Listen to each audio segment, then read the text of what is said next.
জীবনের কোনো পরিস্থিতিতে যদি এই দৃশ্যটা আপনার সামনে আসে যে আপনি যাদের থেকে সাপোর্ট পাওয়ার আশা রাখার পরও সাপোর্ট পাচ্ছেন না, আপনরাই দূরে সরে যাচ্ছে, মনে রাখবেন আপনার আল্লাহ আপনার উপর দয়া করা শুরু করেছেন। সুবহানাল্লাহ। ওই বিপদ থেকে আপনি যাদের সাপোর্ট নিয়ে উঠতে চাচ্ছেন, রব চাচ্ছেন আপনাকে কেউ না করুক সাপোর্ট, আপনার আল্লাহই স্বয়ং আপনাকে সাপোর্ট করতে চাচ্ছে বলেই মানুষকে দূরে সরাই দিচ্ছে। সুবহানাল্লাহ। জীবনে যদি কখনো দেখেন কাছের মানুষ দূরে সরে যাচ্ছে, বেঈমানি করছে, দুই নম্বরই করছে, চোখ উল্টাই ফেলছে, আপনি বুঝে নিবেন আল্লাহ তাআলা আপনাকে দুনিয়ার আসল চিত্র দেখাচ্ছে। আপনি যেন বুঝতে পারেন আপনার আপন বলতে আল্লাহ ছাড়া, আপনার আপন বলতে আপনার নবী ছাড়া আসলে আর কেউ নাই, আসলে কেউ নাই, আসলে কেউ নাই। আপনার ভালোবাসার অধিকার পাওয়ার একমাত্র আল্লাহর আছে, স্রষ্টা হিসেবে নবীর আছে।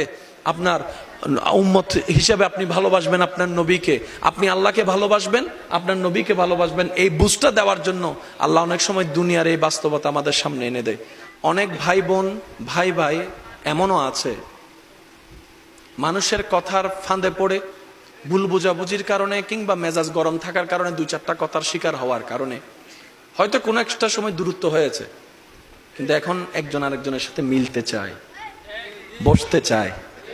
ওনাদের মাথায়ও চলে আসছে বাঁচবো আর কয়দিন, বুড়া তো হয়ে গেছে, কিন্তু ভাইকে এখনো বুকে জড়াতে পারলাম না, অনেক দিন হয়ে গেল। বড় ভাইয়ের মনও সে তৃষ্ণা থাকে, ছোট ভাইয়ের মনও সে আকাঙ্ক্ষা থাকে, কিন্তু অনেক দিনের দূরত্বতার কারণে, লজ্জাবোধের কারণে তারা মিলতে পারে না। আমি আমার ভাইদেরকে, যুবক ভাইদেরকে অনুরোধ জানাবো, যদি এরকম কোনো ফ্যামিলি কন্ডিশন হয়, আপনারা যুবকরা মিলে, ভাইরা মিলে, চাস্তো ভাই জাত্তো ভাইরা মিলেই আপনারা উদ্যোগটা নেন, ভাই ভাইকে যেন জড়াই ধরতে পারে, ভুল বুঝাবুঝি যেন শেষ হয়ে যায়। কথা বলেন ঠিক কিনা? বান্দা বান্দাকে মিলানোর কাজ করবে, আল্লাহ সেটা দেখে গুনাহ মাফ করে দিবে। সুবহানাল্লাহ। আমি শুনি না, আরো জোরে বলেন। মিলে থাকেন, কেউ মিলে থাকতে না চাইলে তার আল্লাহরে সে জবাব দিবে। আপনার পক্ষ থেকে আপনি ক্লিয়ার থাকেন, মানুষের উপকার করবেন, থ্যাংক ইউ পাওয়ার আশা রাখবেন না, করতেই থাকবেন। কেন? সে আপনার রবের বান্দা, আপনি বান্দার জন্য করবেন, ওই বান্দার আল্লাহ আপনার জন্য করবে। আমরা অনেক সময় বলি তার এত উপকার করছি, সে আমার সাথে ডাইরেক্ট চোখ উল্টাই ফেলছে। বা এটা দুনিয়ার নিয়ম, আল্লাহ তো এটাই বুঝাতে চায়, এটা দুনিয়া, এটা জান্নাত নয়।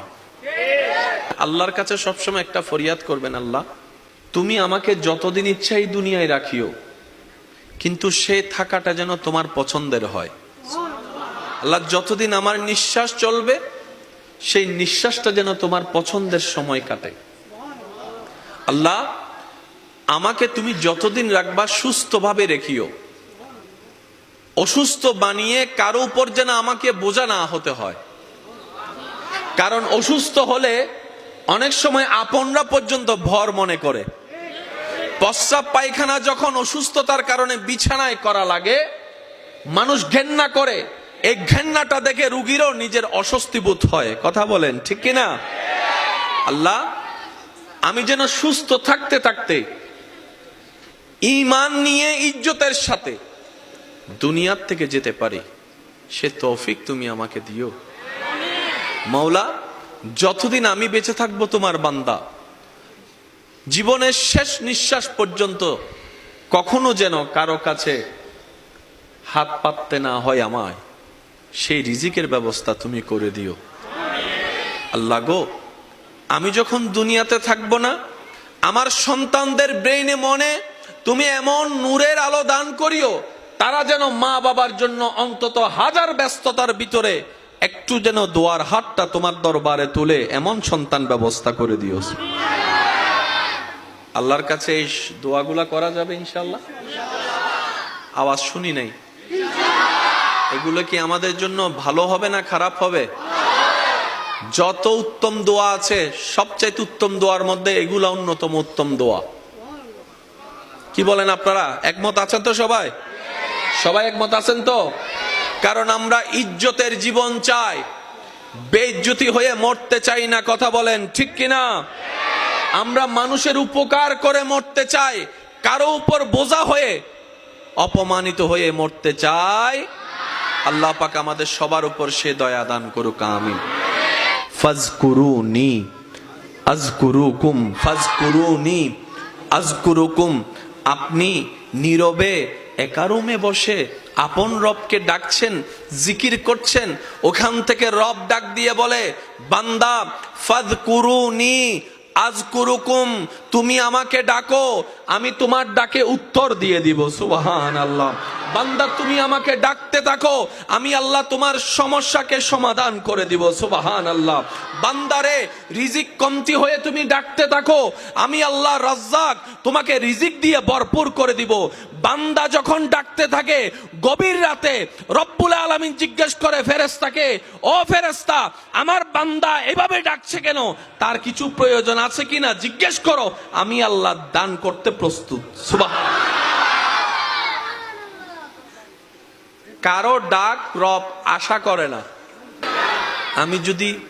আমি আমার জায়গা থেকে যত সহজভাবে বলা যায় আমি চেষ্টা করছি, বাকিটা ওয়ামা তৌফিক ইল্লা বিল্লাহ, আল্লাহ যতটুকু দয়া করেন। কারণ সবার বলা বুঝ এক, বলেন না, সবার বলা বুঝা এক।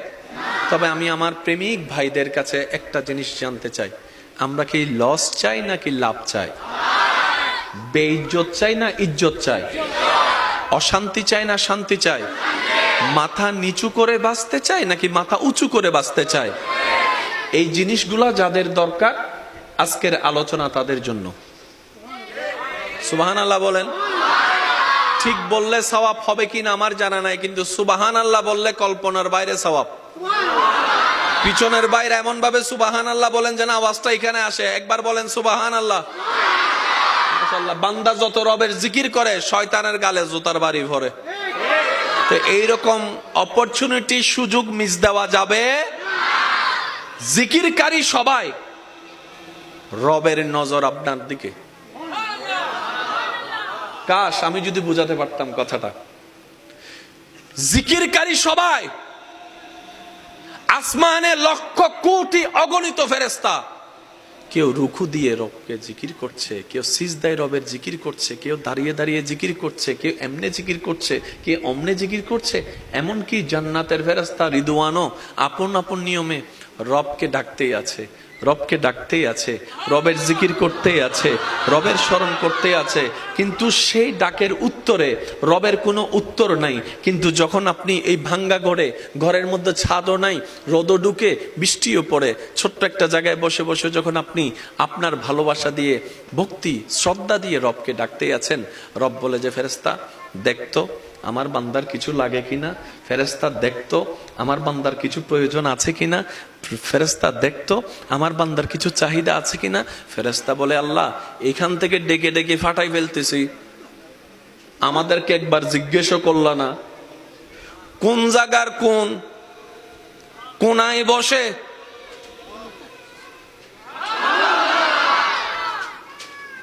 আশেকদের একটু মনের কানটা চাচ্ছি। পুরা সৃষ্টি জগতে পৃথিবী অনেক বড়, কিন্তু সূর্যের সামনে পৃথিবীকে রাখলে একটা ডিমের মতো। ওই বিশ্বজাহানের স্রষ্টা ফেরেশতাকে বলছে দেখতো আমার বান্দার কিছু লাগে কিনা। এবার ফেরেশতাই বলে, আল্লাহ সিদরাতুল মুনতাহায় তোমাকে জিকির করা হয়, প্রথম আসমান দ্বিতীয় আসমান সব জায়গায় তোমার জিকির, সূর্য করে তোমার জিকির, চন্দ্র করে তোমার জিকির, নেপচুন করে তোমার জিকির, প্লুটো করে তোমার জিকির, গ্যালাক্সি করে তোমার জিকির, এত সৃষ্টি তোমার জিকির করে, কারো কিছু প্রয়োজন আছে কিনা তো জিজ্ঞেস করো নাই। কোন জায়গার কে?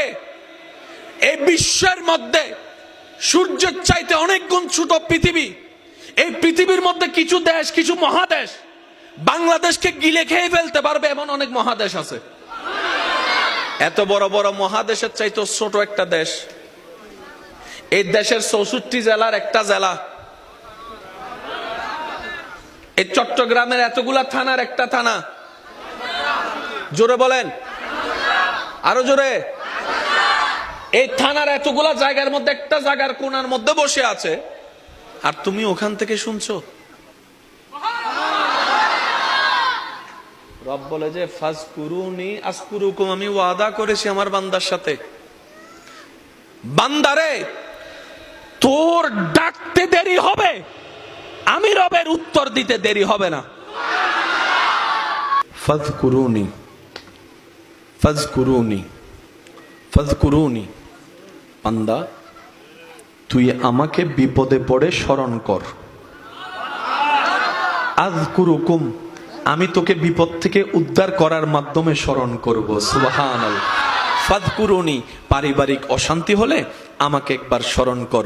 আযকুরুকুম, শান্তি দিয়ে আমি আল্লাহ তোকে স্মরণ করব। সুবহানাল্লাহ।